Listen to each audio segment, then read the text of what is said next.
ou da pretensão punitiva. A pretensão, a prescrição ideal, prescrição virtual, prescrição hipotética, enfim, são termos utilizados para pensarmos na seguinte situação. Um sujeito pratica um determinado delito, como por exemplo o furto simples. A pena mínima do furto simples é um ano. A pena máxima é 4 anos. São duas prescrições diferentes. Se você analisar a prescrição pela pena em abstrato, 4 anos prescrevem em 8.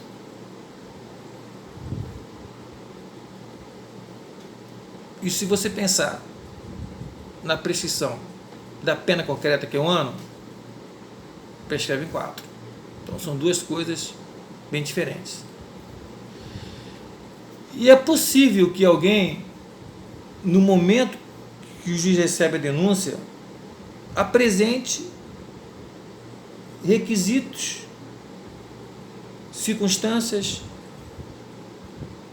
que, se fosse analisada no futuro, no momento da aplicação da pena, ele teria o direito à pena mínima de 1 ano. Eu confesso, primário, menor de 21 anos, praticou furto simples. Data dos fatos, tempus regem acto. Na época dos fatos, ele tinha 19 anos, ele foi confesso e praticou um furto simples.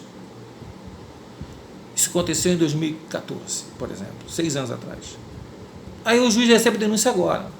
Vamos lá, 2014. Pensemos na pena, como ela é aplicada. No artigo 109 diz assim: prescreve em 8 anos se o máximo da pena é superior a 2 anos e não excede a 4. Então, 2014 para 2020 seriam 2022. Então, só prescreveria em 2022. Tá certo? Mas, e se a pena for aplicada em 1 ano? O que diz a lei? Prescreve em 4 anos se o máximo da pena é igual a 1 ano ou, sendo superior, não excede a 2.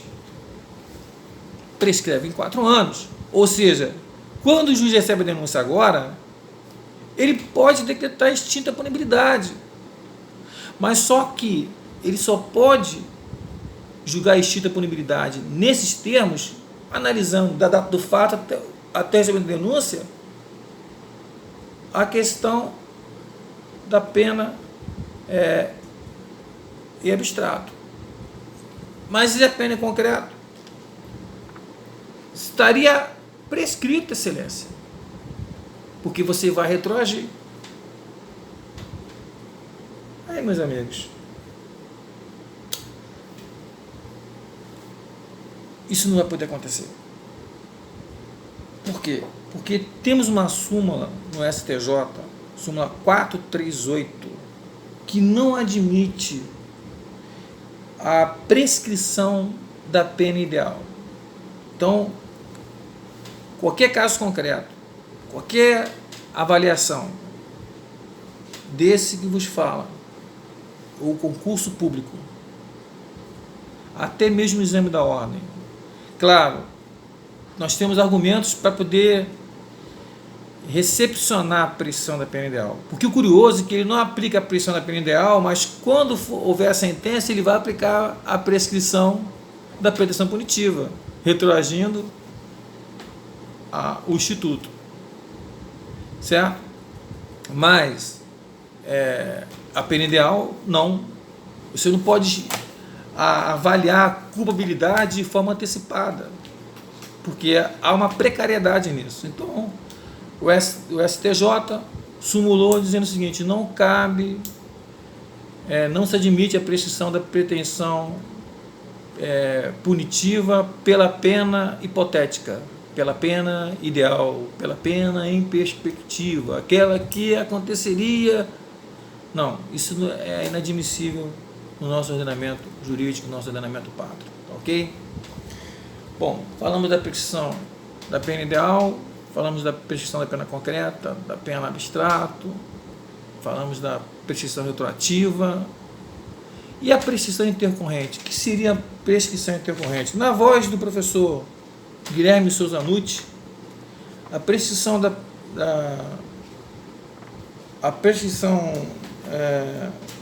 subsequente, também chamada de intercorrente, é o cômputo do prazo prescricional entre a sentença condenatória com o trânsito em julgado para acusação ou quando improvido seu recurso, levando em conta a pena em concreto, até o trânsito em julgado para a defesa. Então, transitou em julgado uma sentença condenatória.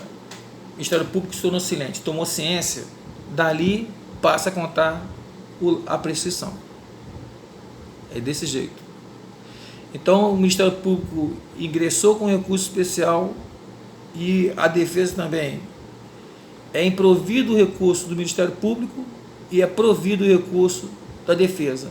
Então, do lado, pode haver a possibilidade do trânsito julgado da sentença condenatória até o julgamento do recurso especial, ocorrer o lapso temporal onde vai ser aplicado a prescrição. É necessário, eu vou procurar mandar para vocês uns rabiscos estilo gráficos, tá? Vou mandar para vocês para ver se vocês conseguem entender um pouco melhor o tema tão complexo que é a prescrição. Então, qual seria o termo inicial da prescrição, né? Bom, o termo inicial da prescrição nós temos tanto no artigo 111 quanto no artigo 112, as duas formas de enquadrarmos esse termo inicial. É fácil, é só você chegar lá e dar uma boa lida. Fala-se da data do dia em que o delito se consumou, no caso de tentativa, da data em que findou a atividade criminosa, nos delitos permanentes, da data em que se cessou a permanência, aquele conduta, se botar no tempo, né? Nos delitos de bigamia, falsificação, alteração de assento em juízo civil, do dia em que o fato se tornar conhecido. Qualquer dúvida em relação à data dos fatos deve ser sempre resolvida em favor do réu. Isso acontece muito nas ações penais, nos crimes permanentes. Às vezes o Ministério Público oferece uma denúncia afirmando assim, olha, os denunciados de forma livre e consciente, com desígnios, com comunhão de desígnios e ações, em data que não se pode precisar mais de janeiro a maio, se associaram para a prática dos delitos previstos no artigo 33 da Lei 11.343, assim. Nesse caso, como não se tem como precisar a data específica de quando começou o delito, quando ele se encerrou, para poder gerar uma ideia de termo inicial, ele deve ser sempre analisado em prol do réu. É o indúbio pro réu. O artigo 112 ele vai tratar da pretensão executória da pena. Então, diz lá, da data em que transitar em julgado a decisão condenatória para acusação, do dia que houver revogação do sursis ou do livramento condicional, da data em que é interrompida a execução, exceto quando o tempo deve ser computado na pena. Interessante é porque o artigo 113 do Código Penal vai tratar da prescrição da pena do evadido. Olha que coisa interessante. Porque transitou em julgado passa a contar o termo inicial da pretensão executória da pena. Tá? Digamos que o sujeito saia por livramento condicional e a condicional dele é revogada. Ele volta para o regime que ele estava cumprindo anteriormente, nesse caso fechado. Daquela data em diante é que eu tenho que pensar na prescrição, que dificilmente vai acontecer, porque está sendo punido, obviamente. Mas digamos que ele seja um foragido, tá? Ele tem que cumprir 6 anos de condenação. No 4º ano, ele mete o pé. Falta 2 anos para ele cumprir a pena dele. Aí ele foge. Nesse caso, esses 2 anos restantes passa a ser base de cálculo da prescrição. Você vai lá no artigo 109, quanto tempo ele resta para cumprir pena? Resta 2. Então tá, prescreve em quanto? 2 anos. Prescreve em 4. Então, se em 4 anos ele não for recapturado, está extinta a punibilidade dele.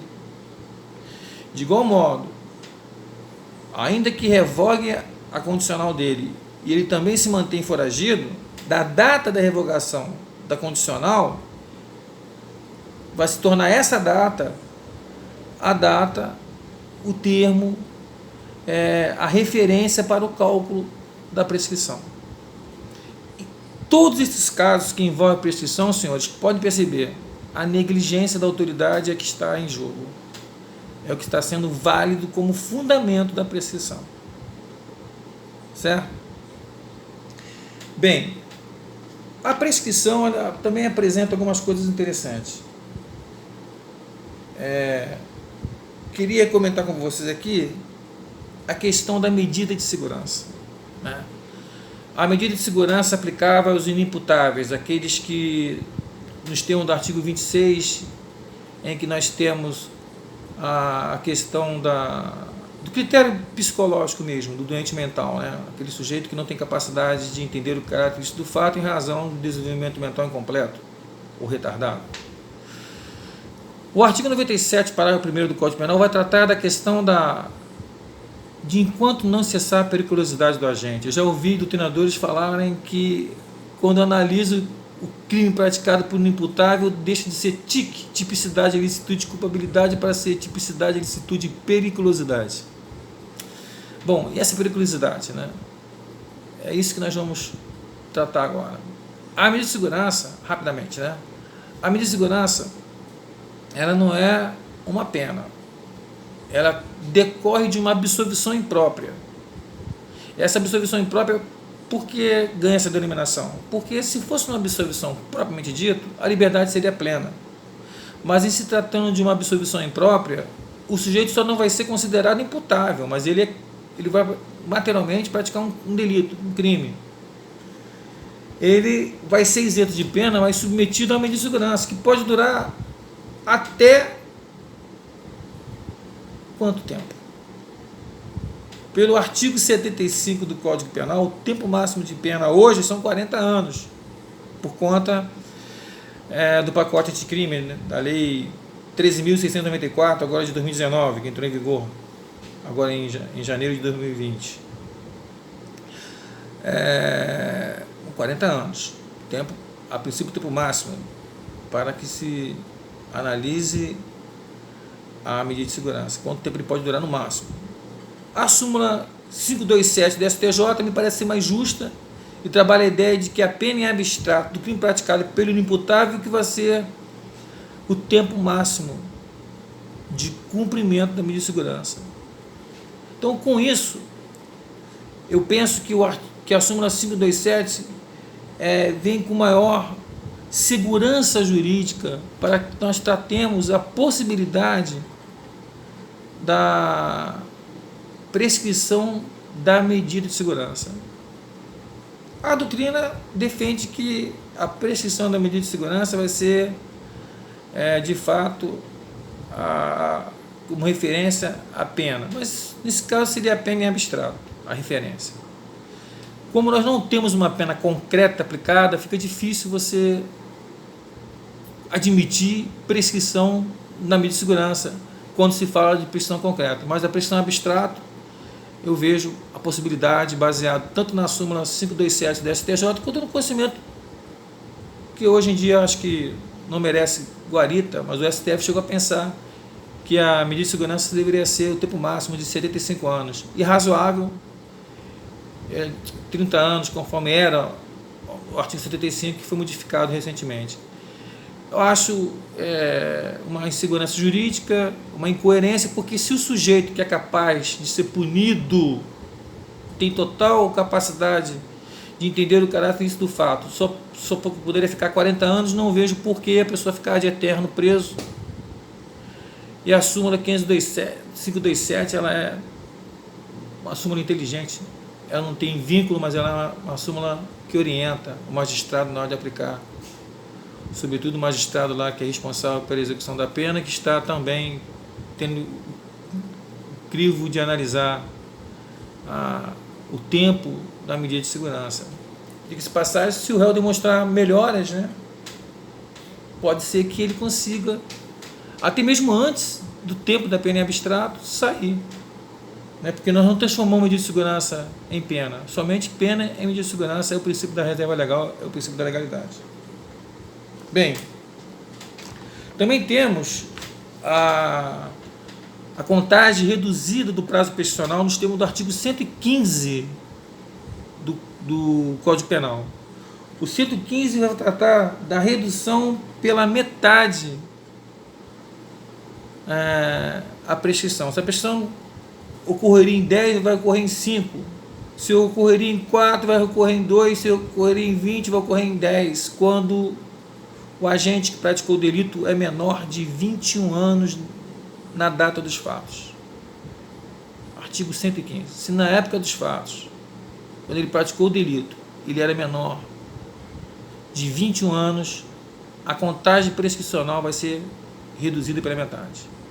De igual modo, se na data da sentença, não é na data do acórdão, mas na data da sentença, se o réu já tiver 70 anos, já tiver completado 70 anos, ele vai ter também a prescrição contada pela metade. Qualquer espécie de prescrição para ele vai ser contado pela metade. Ok? Bom, para encerrar, vou falar sobre as causas que interrompem a prescrição. São elas previstas no artigo 117 do Código Penal, das quais eu repito: pelo recebimento da denúncia ou da queixa, pela pronúncia do réu, mesmo que posteriormente haja desclassificação em plenário, pela pronúncia do réu. Ou seja, desclassificação em plenário significa dizer o seguinte: eu vou lá no tribunal do júri e provo que não foi homicídio, foi lesão corporal seguida de morte.